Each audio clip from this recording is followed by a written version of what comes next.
Ada yang udah jalan tapi tanpa kepala, dan kepalanya tuh dia tenteng di tangan kiri.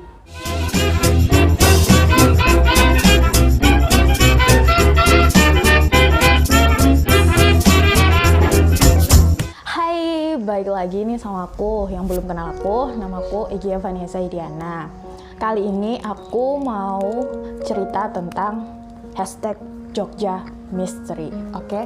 Tapi sebelumnya buat kalian yang udah kenal aku dari Wattpad, ya mungkin kalian bertanya-tanya, mungkin kalian taunya bilang kalau aku mahasiswi kedokteran atau sebagainya dan gimana pun itu. Pokoknya di sini aku mau lurusin, aku bukan mahasiswi kedokteran, aku mahasiswi dari jurusan manajemen, dan kali ini aku udah berada di semester 6. Oke, jadi aku mau jelasin ke kalian sekali lagi kalau aku bukan mahasiswi kedokteran. Jadi buat yang tanya, Kak, mahasiswi kedokteran di mana? Kak, ngambil jurusan kedokteran tuh gimana? Enggak, itu cuma cerita aku aja. Jadi buat kalian yang belum baca atau yang udah baca, kalian bisa klik link di bawah ini, terus kalian bisa baca-baca tentang Wattpad aku. Oke? Aku mau ucapin terima kasih buat kalian yang udah baca, udah nge-vote Wattpad aku.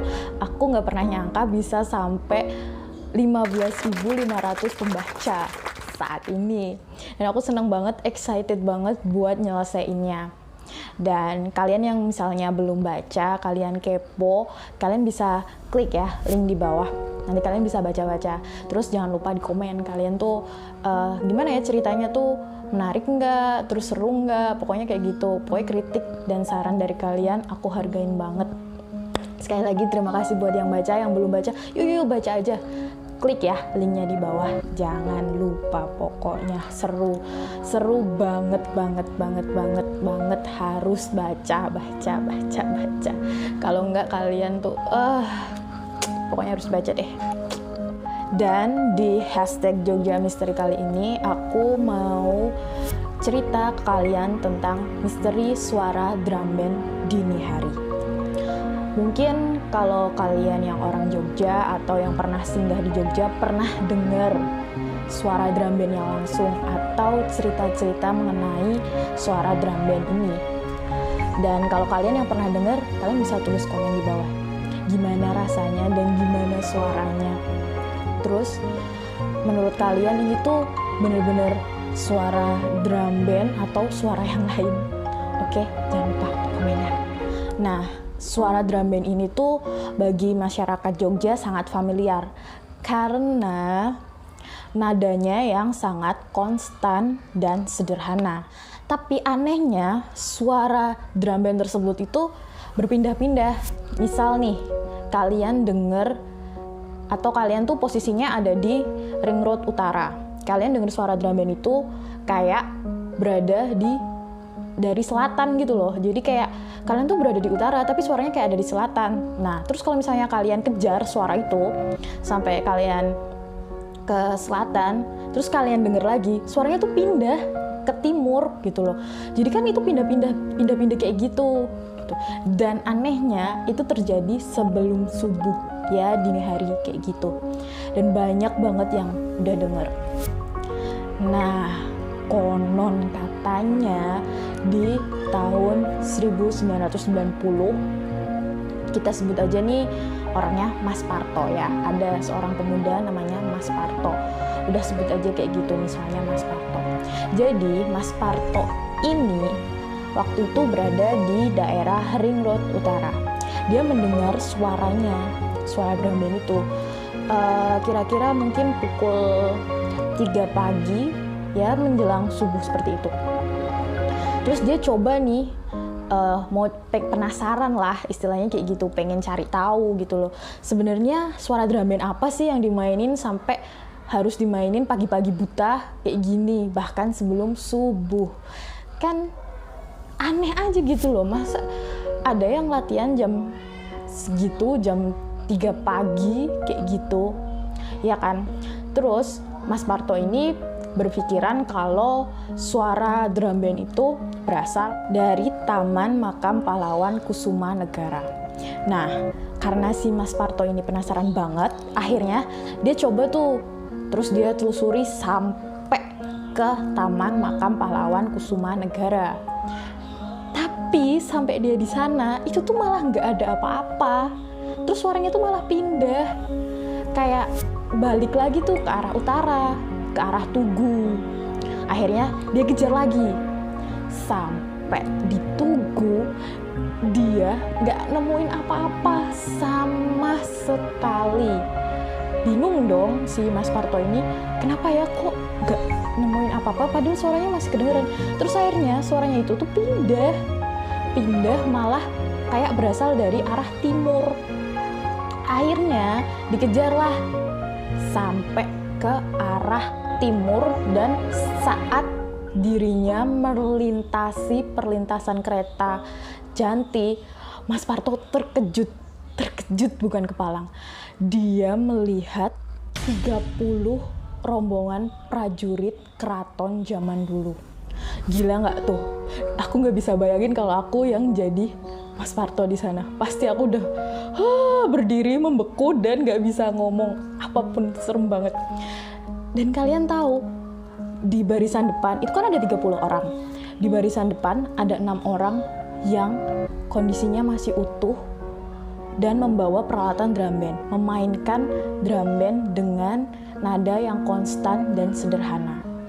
Tetapi di belakangnya, oh my god, itu ada prajurit yang kondisinya tuh udah nggak utuh lagi gitu loh. Ada yang beberapa berdarah-darah, bahkan seremnya lagi ada yang udah jalan tapi tanpa kepala, dan kepalanya tuh dia tenteng di tangan kiri. Gila nggak tuh? Aku nggak bisa bayangin kalau misalnya aku jadi Mas Parto itu tadi. Pasti udah nggak tahu pingsan atau berdiri membeku, nggak bisa ngomong atau lari atau nggak tahu. Nah, kalau kalian ada di posisi Mas Parto tuh gimana rasanya? Coba kalian komen ya di bawahnya.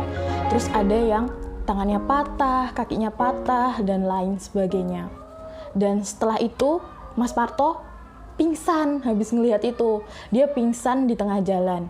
Sampai akhirnya dia itu mungkin sekitar pukul 6 pagi, dia sadar dibangunin oleh orang-orang yang istilahnya lewat lah di jalan situ, dibangunin.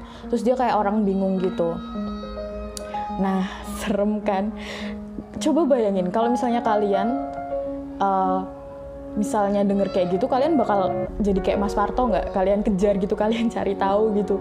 Kalau aku sih mending diem aja, karena aku bener-bener nggak berani kalau misalnya harus lihat kayak gitu secara langsung. Nah, di tahun yang berbeda, di tahun 2013, ada juga seorang pemuda yang mengalami kejadian yang sama, karena dia tuh juga sama kayak Mas Parto, penasaran. Tapi dia tuh lihatnya di pojok benteng Wetan. Ya, sama penampakannya sama, 30 orang prajurit dengan 6 orang yang membawa drum band di depan. Setelah ditelusuri dan setelah aku baca-baca, ternyata hal itu tuh ada cerita, katanya ada cerita misteri di baliknya. Jadi menurut buku yang aku baca, Jogja Hidden Story ini, jadi setelah aku baca, di situ tuh dijelasin di tahun 1870-an, itu tuh memang untuk kepentingan politik ya ini. Jadi ada satu pasukan prajurit yang mungkin dikorbankan, entah untuk kepentingan politik apa, di situ emang nggak dijelasin, tapi emang sengaja dikorbankan. Jadi 30 orang prajurit itu dikorbankan untuk kepentingan politik. Setelah itu naasnya mereka kena meriam dari Belanda dan mengakibatkan satu prajurit tersebut, maksudnya satu pasukan itu mati semuanya atau meninggal semuanya. Kayak gitu. Emang cukup tragis ya, ngeri banget kalau bayangin masa lalu kayak gimana. Nah, kan kalian tahu nih ceritanya kayak gini. Jadi menurutku kalian harus bisa menghargai jasa-jasa para pahlawan.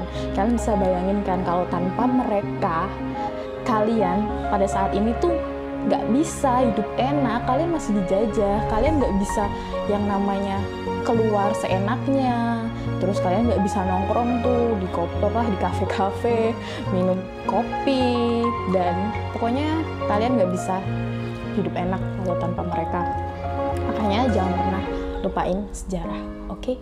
Mungkin kalau misalnya ada yang bilang, kok nggak pernah dengar ya sekarang, kok nggak pernah istilahnya tahu ya soal itu. Mungkin karena Jogja sekarang udah padet nih, udah banyak pendatang, udah banyak mahasiswa yang datang, terus banyak yang sekolah, banyak yang kuliah, pokoknya banyak turis di sana.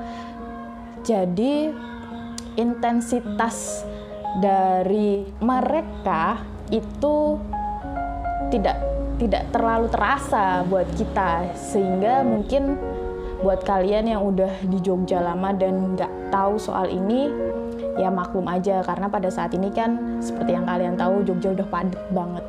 Nah, di tahun berikutnya, di tahun 2014, ada satu pernyataan yang sangat kontroversial, yaitu pernyataan dari Kepala Penerangan AAU pada saat itu. Pada saat itu, Kepala Penerangan AAU dijabat oleh Mayor Hamdi Londong. Mayor Hamdi Londong memberikan pernyataan bahwa suara drum band yang sering didengar para penduduk atau mungkin banyak desas-desusnya tersebut adalah suara dari drum band 300 taruna yang sedang berlatih. Jadi taruna itu berlatih pada pukul 4:30 sampai 4:30 pagi. Nah, kayaknya ada yang ganjil gak? Soalnya gini, Mas Parto tadi itu tuh dengernya jam 3 pagi. Nah, menurut kalian gimana nih? Coba kalian komen. Apakah ini memang benar suara drum band dari para taruna yang berlatih itu, atau memang ada hubungannya sama para pahlawan yang meninggal tadi? Coba deh kalau kalian bayangin, kan para taruna berlatih jam 3:30, terus kejadian-kejadian itu sebelum jam 3:30, ya kan? Menurut kalian gimana nih? Coba komen ya. Ditambah lagi nih sama fakta bahwa kampus AAU itu ada di 8 km sebelah timur kota Jogja. Nah, menurut kalian mungkin nggak tuh kira-kira ada di 8 km terus suara drum bandnya tuh kedengeran sampai kota? Katanya sih, katanya Mayor Hamdi Londong, itu tuh suaranya kena angin, jadi kedengeran sampai kota. Ya, kita nggak tahu ya. Terus menurut kalian gimana nih? Bener nggak tuh kira-kira? Emang bener-bener suara drum band para taruna angkatan udara? Nah, coba gimana menurut kalian? Komen ya. Nah, jadi konten #Jogja Mystery itu bakal aku bawain di sela-sela konten aku. Jadi nih, kalau misalnya kalian pengen aku bawain kota-kota yang lain, kalian bisa komen ya di bawah. Kalian mau aku bawain kota mana dan misteri apa yang bakal aku angkat. Oke, jangan lupa komen. Oke, sekian video untuk kali ini. Pokoknya yang belum subscribe dulu. Jangan lupa di like, comment, and share. Bye!